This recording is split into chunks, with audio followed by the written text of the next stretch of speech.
ഉസ്താദിന്റെ തബ്ലീഗ് പ്രവർത്തനവും ദാറുൽ ദേവബന്ദ് നേതൃത്വവുമായിട്ടുള്ള ആ ബന്ധവും തുടക്കം മുതൽ തബ്ലീഗ് പ്രവർത്തനത്തിൽ ഉസ്താദ് സജീവമായിരുന്നു. മഹാനായ മൂസ മൗലാന റഹ്മത്തുള്ളാഹിയുടെ വലം കൈയായി പരിശ്രമിച്ചിരുന്നു. പ്രത്യേകിച്ചും മലബാറിൽ എതിർപ്പുള്ള സ്ഥലങ്ങളിൽ ഉസ്താദ് ജമാഅത്തായി യാത്ര ചെയ്തിരുന്നു. കായംകുളത്ത് വെച്ച് അവിടെ ധാരാളം അവിടെയുള്ള പ്രവർത്തനത്തിന് സജീവമായിരുന്നു. ഉസ്താദിന്റെ പ്രവർത്തനം കാരണമായിട്ടാണ് ധാരാളം ആളുകൾ തബ്ലീഗിന്റെ പരിശ്രമവുമായിട്ട് അടുക്കുന്നത്.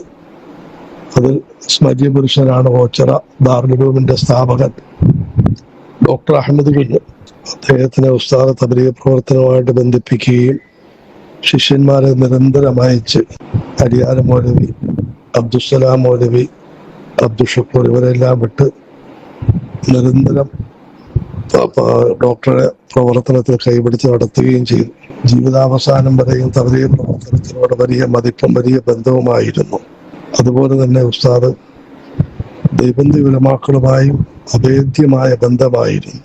ദാറുൽ ദേവബന്ദിലേക്ക് പല പ്രാവശ്യം യാത്ര ചെയ്യുകയും അവിടെയുള്ള അന്നത്തെ ഷെയ്ഖുൽ ഹദീസ് മൗലാന നസീർ അഹമ്മദ് ഖാൻ സാഹിബിൽ നിന്നും ഹദീസിന്റെ സനദ് ഇജാസത്ത് വാങ്ങുകയും ചെയ്തിട്ടുണ്ട്.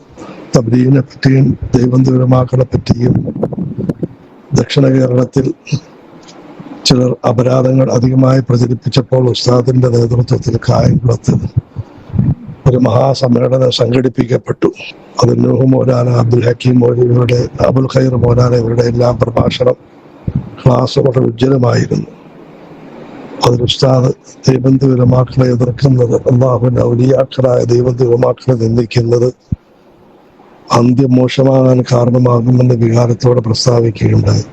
കൂടാതെ നേതൃത്വ ഉലമയുമായും വിശിഷ്യ മൗലാന അബുൽ ഹസൻ നദവിയുമായും വലിയ ബന്ധമായിരുന്നു. നേതൃത്വ ഉലമയിൽ നടന്ന ഖത്മുൻ നുബുവത്ത് സംരക്ഷണ സമ്മേളനത്തിൽ ഉസ്താദ് പങ്കെടുക്കുകയും അറബിയിൽ പ്രഭാഷണം നടത്തുകയും ചെയ്തു. മൗലാന അബുൽ ഹസൻ നദവിയുടെ രചനകളെല്ലാം വായിക്കുമായിരുന്നു. ദാറുൽ ദേവബന്ദിലേക്കും നേതൃത്വ ഉലമയിലേക്കും ശിഷ്യന്മാരെ പ്രേരിപ്പിച്ച് അയക്കുന്നതിൽ ഉസ്താദ് വലിയ പങ്ക് വഹിച്ചിരുന്നു. കൂടാതെ അവിടെ നിന്ന് മഹാന്മാർ കേരളത്തിൽ വരുമ്പോൾ അവരെ സ്വീകരിക്കാനും പ്രത്യേക താല്പര്യം കാണിച്ചിരുന്നു. അതുപോലെ ജമീഅത്തുൽ ഉലമാ ഹിന്ദിന്റെ തുടക്കം മുതൽ ഉസ്താദ് അംഗമായിരുന്നു. ഷേഖ് ഹസൻ നദവത്തിനോടൊപ്പം പിന്നീട് നൂഹ് മൗലാനയോടൊപ്പം ജമീഅത്തുൽ ഉലമാ ഹിന്ദിന്റെ എല്ലാ പരിപാടികളിലും പങ്കെടുക്കുകയും അതിന്റെ പ്രവർത്തനത്തിൽ സജീവമായി നിലയുറപ്പിക്കുകയും ചെയ്തിരുന്നു.